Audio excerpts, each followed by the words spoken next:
You are bigger and better than your situation. Stop settling for nothing. You are way bigger than that. Don't let anybody's disappointments fall on you. There's small thinking.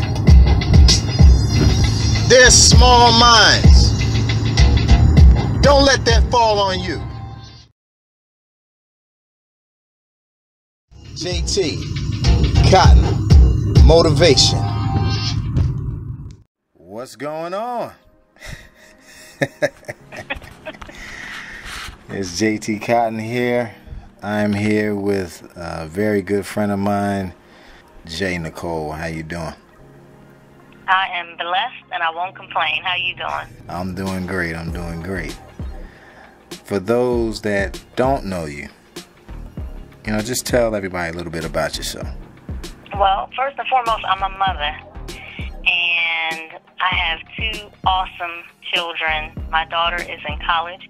My son is in high school. And they are my beginning and my end. I'm just thankful for them. And I love being a mom. It's just unconditional love, and there's really no way to describe it. So I thank God for blessing me with two beautiful souls that love Him just as much as I love God.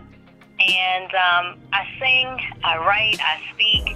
I do a little bit of everything. God blessed me with some amazing gifts and talents, and I decided to use them to glorify God.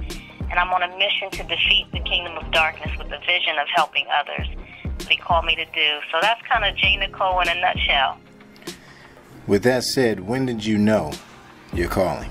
I'm hard-headed, so it took me a long time. Like, I knew, but I ignored all the red flags, that kept saying, stop, don't go this way, go that way.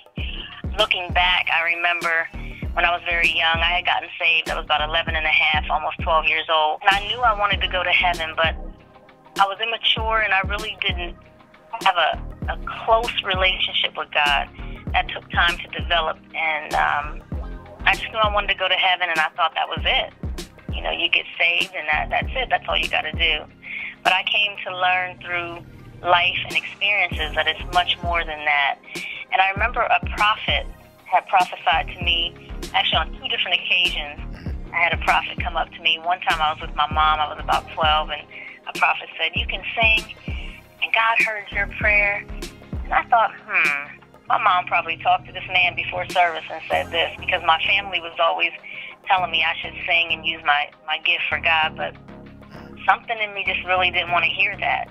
And I was determined to be out there in the secular world and to, sing pop music. But I kind of felt like I didn't fit in. So every time I tried to, quote unquote, break into the music industry, and I had some amazing experiences, and I had an opportunity to get a deal with Sony Records that fell through, but nothing quite worked out the way I thought it was supposed to work out, because God had another plan for me. So after so many, bigger signs, I started to stop ignoring the signs and the flags that were going up, and decided that I was going to do it God's way and not my way.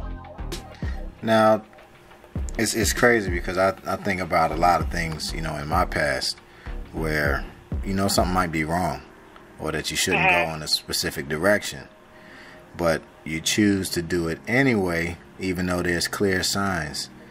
Do you feel like, one, it could be a part of the process, but then at the same time we also can possibly be causing the delay? I think it's a combination of both. I know for me, from my own personal experience, it was a big part of the process. I was very much into self. I think it took God to put me through certain situations to develop me, to help me to grow, mature, to learn how to lean on Him and not myself, and to lean on His Word and not my own understanding. I'll never forget, my mother reminded me just how awesome God was, because she's a brain tumor survivor. And I watched her crawl her way to the Bible. She couldn't walk. My mom couldn't talk. And I remember the doctors coming out and telling me and my sister we needed to prepare for my mom to not walk or talk again. And my mom walks and talks today. So thinking about things like that, and thinking about the time when I look back where I had lost my job, I had given up on singing when my deal with Sony fell through, and left California, moved back to PA. I'll never forget, I was in my room on my knees. I had no job. I didn't know where my next meal was coming from, and I was losing the roof over my head. And I got on my knees and I started crying, literally crying out to God, saying, what do you want from me? What do you want me to do now? I tried everything to make it, and it didn't happen. I tried, everything I could to get a job, and nothing happened. And so here I am with nothing, and all I can do is turn to you. So now I'm holding you to your promise. I'm willing to give my all to you and trust you to get me through this moment. And the tears kept rolling down my face, and I said, I got 2 kids and then you blessed me with, and I need to be able to be in a position to take care of them. So at that moment, I had completely humbled myself and decided to let go and let God. And it's been a upward spiral ever since then. I went from being almost homeless, no job, to owning my own business, to being an independent, award-winning gospel recording artist, an author, an entrepreneur. I'm on the radio today with you, and I'm saying that wasn't me, that was God. That was God taking me through each moment, and like you said, each process to show me that sometimes I've got to depend on Him, because without Him, I'm nothing, and without Him, it's not possible. So He showed me that I can do all things through Christ who strengthens me, and that anything is possible if I believe in Him. And I think part of it, too, is we get in our own way. Yep. Because sometimes, we're selfish, we're human. Mm-hmm. And our flesh wants what it wants when it wants it. Exactly. And we try to reason things out and negotiate. But He left something that, JT, my mom calls your basic instructions before leaving this earth. And that's what BIBLE stands for. And that's what it is. And a lot of what you're touching on, I actually thought about, and you know how us men are. We don't vocalize things too much, especially when we're going through things, And and when you were talking about all of those things, I was thinking about the time when I lost my home. I had lost my home and lost my job and had to withdraw from school all at the same time. And when I tell you, no one knew. No one knew. Maybe one person knew.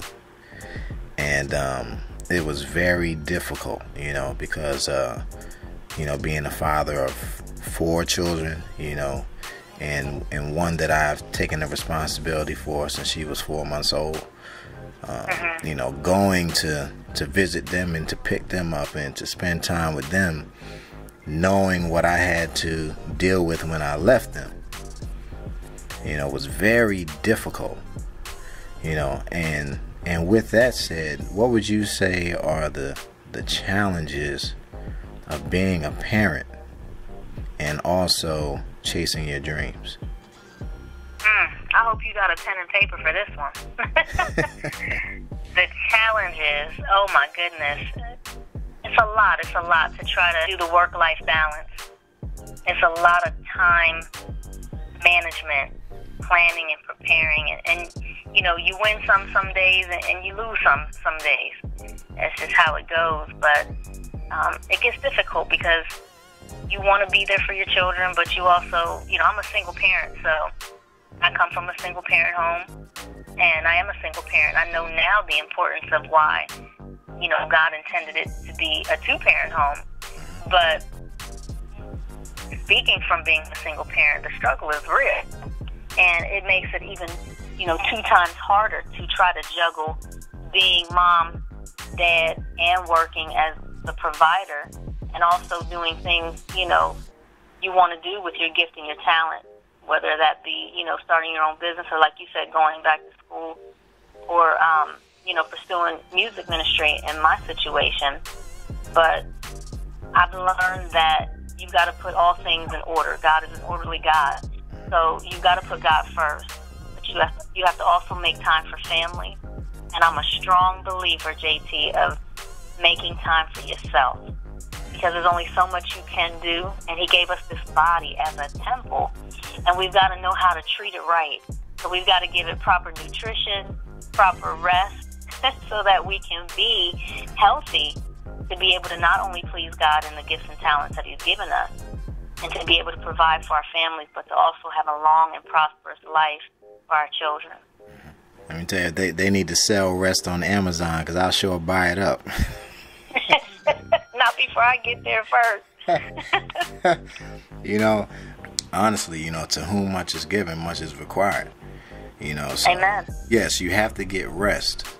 But what I will say, the way that God has been blessing me, especially recently, it's been nothing but hard work.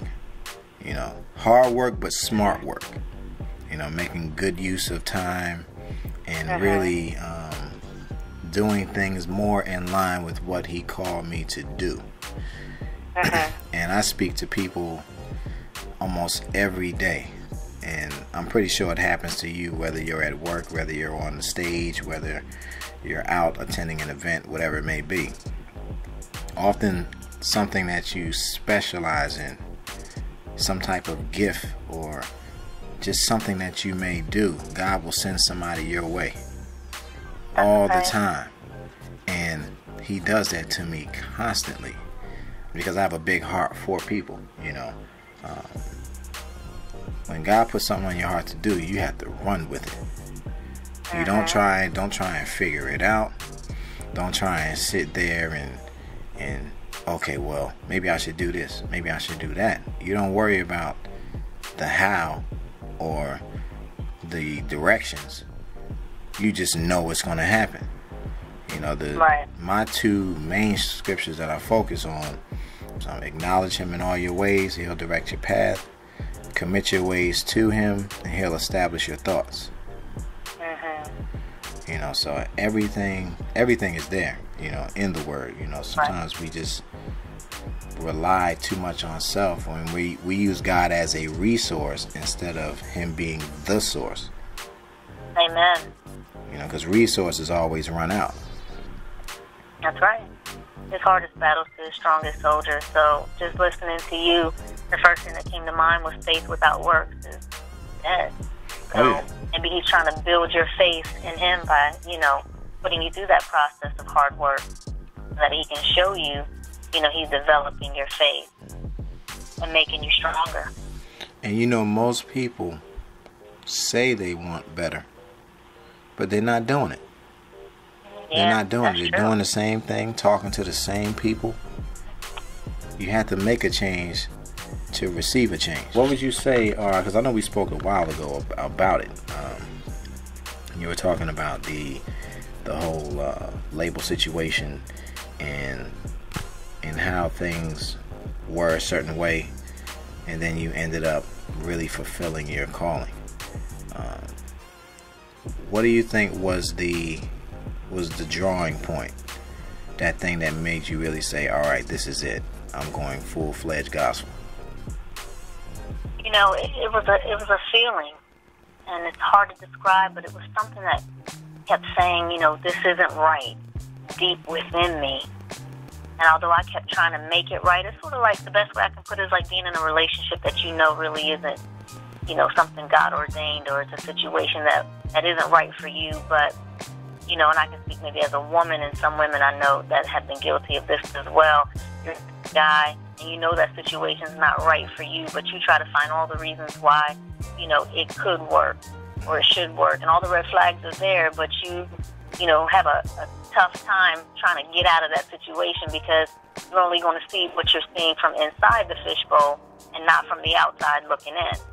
And so sometimes you could be too close to something to even really realize or take a step back and assess, is this really what God has for me? And at the time, I had the feeling, but I chose to sometimes consciously, sometimes,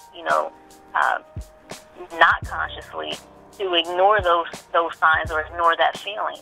and justify it to being something else, because I still wanted what I wanted. And I was so focused on, getting that thing that I didn't take the time to explore what God wanted for me. So I was willing to sacrifice anything to get what I want. And that was the problem. Everything was I, and what I wanted and what I wanted to do. And I never took the time to see what God wanted for me. And in developing that, not having a true relationship with Him, which took time to build, reading His Word, studying the Word, being in constant prayer, you can fall short of the glory by not putting yourself in relationship with Him.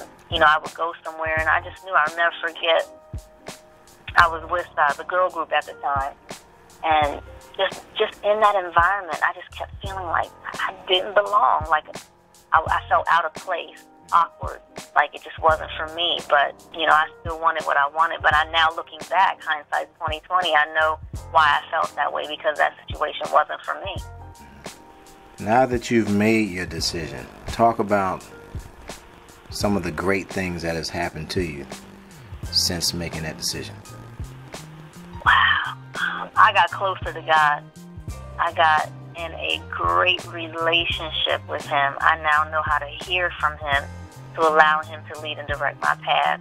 It strengthened not only my character, but it strengthened my prayer life, which is something that I rarely took time to do. I would pray, but not the way I needed to pray, and not in the amount of time that I needed to pray, and especially pray on certain things. I learned to let God be, the director of my path, instead of me, like you said, using Him as a resource when I needed Him. But when I didn't need Him, I was good, instead of letting Him be the source of all things in my life. And so with that and building that relationship, I learned how to, really discover all the gifts and talents that He put in me, and how to use them not for my glory, which is, the fame, the fortune, the stardom that I was after the first time, but to realize my real purpose and true calling. God put us here to glorify Him and to spread the gospel. And we do that in so many different ways through our gifts, to lead others to Him. That's right. And so that's what I do with my music ministry. I minister in song, and that's my way of spreading the gospel, to lead others to come and know the God that I love and serve. And it's just amazing, because in doing that, where I couldn't pay to be on the radio, and, didn't have, an award, and I'm not looking for those recognitions, but, those are some of the tangibles that came with staying focused on God.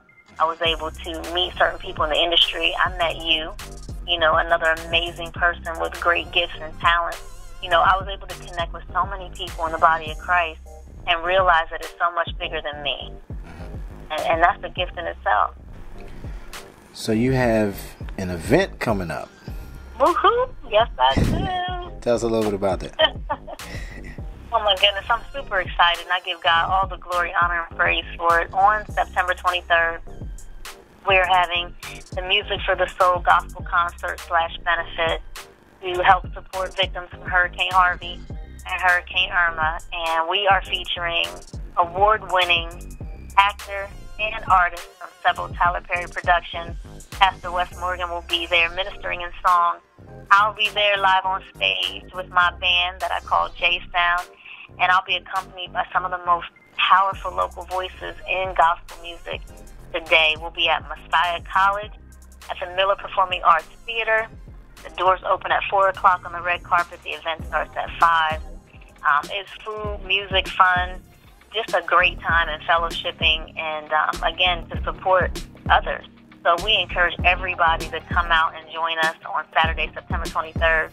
I'm excited, and tickets right now are available at www.halffaithrecords.eventbrite.com, or they can pay at the door. But again, we want to show our support to help others from the hurricane, and we just want to come together as a community. We're in some trying times right now, and no better time than now than to come together and celebrate a mighty God.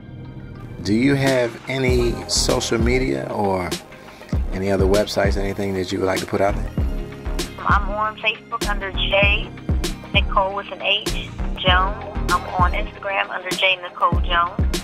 And I'm also on Twitter, and my Twitter tag is myjnichole, or they can email me at myjnichole with an H at gmail.com for updates, news, and next events. Nice, nice. Well, ladies and gentlemen, we're here with J Nichole. You heard her testimony, and we're going to continue to support her. Thank you all for tuning in. God bless.